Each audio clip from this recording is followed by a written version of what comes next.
ಸ್ನೇಹಿತರೆ, ಮುತ್ತಮ್ಮ ಕನ್ನಡ ಚಾನಲ್ಗೆ ಎಲ್ಲರಿಗೂ ಸ್ವಾಗತ. ಇವತ್ತು ನಾನು ತೋರಿಸ್ಕೊಡೋ ರೆಸಿಪಿಗೂ ಮುಂಚೆನೇ ನನ್ನ ಚಾನಲ್ಗೆ ಒಂದು ಲೈಕ್ ಕೊಡಿ, ಪಕ್ಕದಲ್ಲಿಂತ ಬೆಲ್ ಬಟನ್ ಪ್ರೆಸ್ ಮಾಡಿ, ಎಲ್ಲರಿಗೂ ಶೇರ್ ಮಾಡಿ. ನಾನು ಹಾಕೋ ಮೊದಲನೇ ವಿಡಿಯೋನೇ ನಿಮ್ಗೆ ಬರುತ್ತೆ.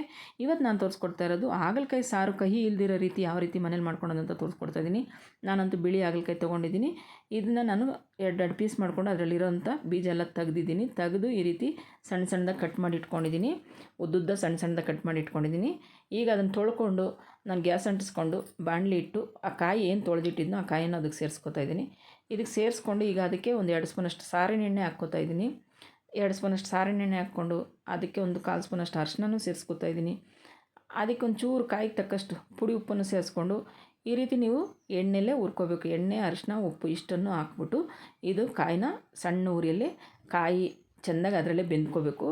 ರೀತಿ ನೀವು ಇದರಲ್ಲೇ ಚೆನ್ನಾಗೆ ಹುರ್ಕೊಂಡು ಬೇಯಿಸ್ಕೋಬೇಕಾಗುತ್ತೆ. ಚೆನ್ನಾಗೆ ಈ ರೀತಿ ಮಾಡ್ಕೊಳೋದ್ರಿಂದ ಕಹಿ ಬರೋಲ್ಲ, ಸಾರು ಕಹಿ ಬರೋಲ್ಲ, ಕಾಯಿನೂ ಜಾಸ್ತಿ ಕಹಿ ಇರೋಲ್ಲ. ನೀವು ಬೇಕಾದರೆ ಹಸ್ರು ಕಾಯಿನೂ ತೊಗೊಂಡು ಮಾಡ್ಕೊಬೋದು, ನಾಟಿ ಕಾಯಿ ಸಣ್ಣ ಕಾಯಿ ಬರುತ್ತಲ್ಲ ಅದಾದರೂ ತೊಗೊಂಡು ಮಾಡ್ಕೊಬೋದು.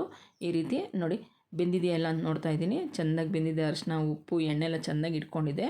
ಈಗ ಅದನ್ನು ನಾನು ತೆಗೆದು ಸಪ್ರೇಟಾಗಿ ಒಂದು ಕಡೆ ಇಟ್ಬಿಟ್ಟು ಈಗ ಅದಕ್ಕೆ ಮತ್ತು ಅದೇ ಗ್ಯಾಸ್ ಮೇಲೆ ನಾನು ಒಂದು ಸಣ್ಣ ಬಾಣಲಿ ಇಟ್ಕೊಂಡು ಒಂದು 2 ಸ್ಪೂನ್ ಎಣ್ಣೆ, ಒಂದು 1/4 ಸ್ಪೂನಷ್ಟು ಮೆಣಸು ಸೇರಿಸ್ಕೊಂಡಿದ್ದೀನಿ.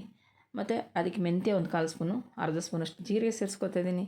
ಅದ್ರ ಜೊತೆಗೆ ಸಣ್ಣ ಸಣ್ಣದು 2 ಚಕ್ಕೆ, ಸಣ್ಣ ಸಣ್ಣದು 2 ಲವಂಗ ಸೇರಿಸ್ಕೊತಾ ಇದ್ದೀನಿ.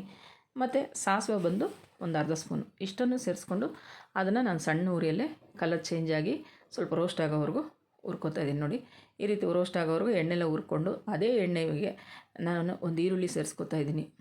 ಉದ್ದುದ್ದ ಕಟ್ ಮಾಡ್ಕೊಂಡಂಥ ಒಂದು ದಪ್ಪದ ಈರುಳ್ಳಿ, ನಾಟಿ ಟೊಮಾಟೊ ಒಂದು ಸೇರಿಸ್ಕೊತಾ ಇದ್ದೀನಿ. ಮತ್ತು ಅರ್ಧ ಬೆಳ್ಳುಳ್ಳಿ, ಬಿಡಿಸಿಟ್ಟಿರೋಂಥ ಅರ್ಧ ಬೆಳ್ಳುಳ್ಳಿ ಸೇರಿಸ್ಕೊತಾ ಇದ್ದೀನಿ. ಇಷ್ಟನ್ನು ಸೇರಿಸ್ಕೊಂಡು ಎಣ್ಣೆಲೆ ಚೆನ್ನಾಗಿ ಇದನ್ನೆಲ್ಲ ಬೇಯಿಸ್ಕೋಬೇಕಾಗುತ್ತೆ.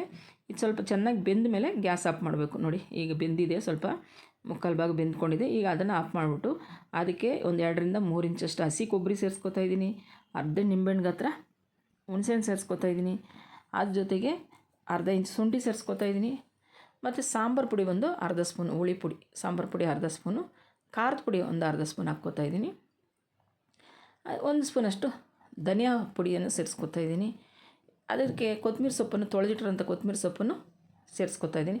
ಇಷ್ಟು ಸೇರಿಸ್ಕೊಂಡು ಸ್ವಲ್ಪ ತಣ್ಣಗಾಗೋವ್ರಿಗೆ ಬಿಟ್ಬಿಟ್ಟು ಈಗ ಜಾರ್ ತೊಗೊಂಡು ಆ ಜಾರಿಗೆ ನಾವೇನು ರೆಡಿ ಮಾಡ್ಕೊಂಡಿರೋ ಮಸಾಲೆ ಅದನ್ನು ಅದಕ್ಕೆ ಹಾಕ್ಕೊಂಡು ಅದಕ್ಕೆ ಎಷ್ಟು ಬೇಕು ಅಷ್ಟು ನೀರು ಸೇರಿಸ್ಕೊಂಡು ಇದು ತುಂಬ ನುಣ್ಣಗೆ ರುಬ್ಕೋಬೇಕಾಗುತ್ತೆ. ತುಂಬ ನುಣ್ಣಗೆ ರುಬ್ಬೋದಷ್ಟು ಸಾರು ತುಂಬ ಚೆನ್ನಾಗಿರುತ್ತೆ. ನೋಡಿ ಈ ರೀತಿ ಅದು ಅಲ್ಲದಲ್ಲಿ ನೀವು ರುಬ್ಕೋಬೇಕು. ಈಗ ನಾನು ಮೊದಲಿಗೆ ಬೇಯಿಸಿಟ್ಟಿದ್ನಲ್ಲ ಹಾಗಲಕಾಯಿ, ಅದನ್ನು ಈಗ ಹಾಗಲಕಾಯಿಗೆ ಈ ಮಸಾಲೆ ಎಲ್ಲ ಸೇರಿಸ್ಕೊತಾ ಇದ್ದೀನಿ. ಗ್ಯಾಸ್ ಅಂಟಿಸ್ಕೊಂಡು ಮತ್ತೆ ಆ ಪಾತ್ರೆ ಇಟ್ಕೊಂಡು ಅದೇ ಹಾಗಲಕಾಯಿದು ಮತ್ತು ಅದಕ್ಕೆ ನಾನು ಮಸಾಲೆ ಎಷ್ಟು ಬೇಕೋ ಅಷ್ಟು ಮಸಾಲೆಗೆ ನೀರು ಹಾಕ್ಕೊಂಡು ಅದಕ್ಕೆ ಸೇರಿಸ್ಕೊತಾ ಇದ್ದೀನಿ. ಈ ಸ್ವಲ್ಪ ಗಟ್ಟಿಗೆ ಮಾಡ್ಕೊಳ್ಳಿ, ಯಾಕಂದರೆ ಕಾಯಿಗೆ ಮಸಾಲೆ ಚೆನ್ನಾಗಿ ಹಿಡಿದ್ರೇ ತಿನ್ನೋಕ್ಕಷ್ಟೇ ಚೆನ್ನಾಗಿರೋದು. ಈ ರೀತಿ ಗಟ್ಟಿಗೆ ಮಾಡ್ಕೊಳ್ಳಿ. ಸ್ವಲ್ಪ ಉಪ್ಪು ಕಡಿಮೆ ಇತ್ತು, ಒಂಚೂರು ಉಪ್ಪು ಸೇರಿಸಿ ಸಿಮ್ಮಲ್ಲಿ ನಾನು ಇದನ್ನು 5 ನಿಮಿಷ ಬೇಯಿಸ್ಕೊತಾ ಇದ್ದೀನಿ. ಆವಾಗ 5 ನಿಮಿಷ ಬೆಂದ ಮೇಲೆ ನೋಡ್ತಾ ಇದ್ದೀನಿ. ನೋಡಿ ಎಷ್ಟು ಚೆನ್ನಾಗಿದೆ, ಯಾಕಂದರೆ 5 ನಿಮಿಷ ಬೆಂದರೆ ಹಸಿ ಸ್ಮೆಲ್ಲೆಲ್ಲ ಹೋಗಿರುತ್ತೆ, ತುಂಬ ಚೆನ್ನಾಗಿರುತ್ತೆ. ನೋಡಿ ಗಟ್ಟಿಗೆ ಮಾಡ್ಕೋಬೇಕು ಕಾಯಿಗೆ. ನೋಡಿ ಕಾಯಿ ಮಸಾಲೆ ಎಷ್ಟು ಚೆನ್ನಾಗಿ ಅದಕ್ಕೆ ಇಟ್ಕೊಂಡಿದೆ, ಕಾಣಿಸ್ತಾ ಇದೆ. ಈ ರೀತಿ ನೀವು ಮಾಡ್ಕೋಬೇಕು. ಈ ಚೆಂದಾಗಿ 5 ನಿಮಿಷ ಆದಮೇಲೆ ಹಸಿ ಸ್ಮೆಲ್ಲೆಲ್ಲ ಹೋದ್ಮೇಲೆ ಒಂದು ಸಣ್ಣ ಪಾತ್ರೆ ಇಟ್ಕೊಂಡು ಗ್ಯಾಸ್ ಮೇಲೆ ಅದಕ್ಕೊಂದು 4 ಸ್ಪೂನಷ್ಟು ಎಣ್ಣೆ ಸೇರಿಸ್ಕೊತಾ ಇದ್ದೀನಿ. ಅದಕ್ಕೊಂದು 1/4 ಸ್ಪೂನಷ್ಟು ಸಾಸಿವೆ ಸೇರಿಸ್ಕೊತಾ ಇದ್ದೀನಿ. ಅದ್ರ ಜೊತೆಗೆ ಈರುಳ್ಳಿ ಬಂದು ಸಣ್ಣ ಈರುಳ್ಳಿ, ಸಣ್ಣ ಸಣ್ಣ ಕಟ್ ಮಾಡ್ಕೊಂಡಂಥ ಸಣ್ಣ ಈರುಳ್ಳಿ ಒಂದು ಸೇರಿಸ್ಕೊತಾ ಇದ್ದೀನಿ. ಕರಿಬೇವು ಒಂದು 2 ರೆಕ್ಕೆ ಕರಿಬೇವು ಸೇರಿಸ್ಕೊತಾ ಇದ್ದೀನಿ.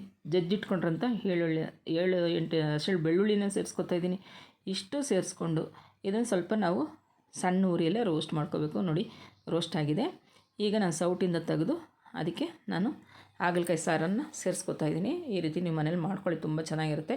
ಏಕೆಂದರೆ ಒಂದೇ ಸಲ ಹಾಕ್ಬಿಟ್ರೆ ಸಿಡಿದು ಬಿಡ್ತದೆ ಅಂತ ಸ್ವಲ್ಪ ಸೌಟಲ್ಲಿ ಒಂದು 2-3 ಸೌಟು ಹಾಕಿದ್ಮೇಲೆ ಪೂರ್ತಿ ಎತ್ತಿ ಬಗ್ಗಿಸ್ಕೊತಾ ಇದ್ದೀನಿ. ನೋಡಿ ಎಷ್ಟು ಚೆನ್ನಾಗಿ ಹಿಡಿದಿದೆ ನೋಡಿ ಮಸಾಲೆ. ಈ ರೀತಿ ನೀವು ಖಂಡಿತ ಮನೇಲಿ ಟ್ರೈ ಮಾಡಿ ನೋಡಿ, ರುಚಿ ನೋಡಿ ನಾನು ಕಮೆಂಟ್ ಮಾಡಿ. ಇದಂತೂ ಮುದ್ದೆಗೆ ಅನ್ನಕ್ಕೆಲ್ಲ ತುಂಬ ಚೆನ್ನಾಗಿರುತ್ತೆ. ನಾನು ಇತ್ತೀಚೆಗೆ ಜಾಸ್ತಿ ವೀಡಿಯೋ ಹಾಕ್ತಾಯಿಲ್ಲ, ಯಾಕಂದರೆ ನಮ್ಮ ತಾಯಿಗೆ ಹುಷಾರಿಲ್ಲ. ಒಂದು 4-5 ದಿವಸದಿಂದ ಬರೀ ಅದಕ್ಕೆ ಓಡಾಡ್ತಾ ಇದ್ದೀನಿ.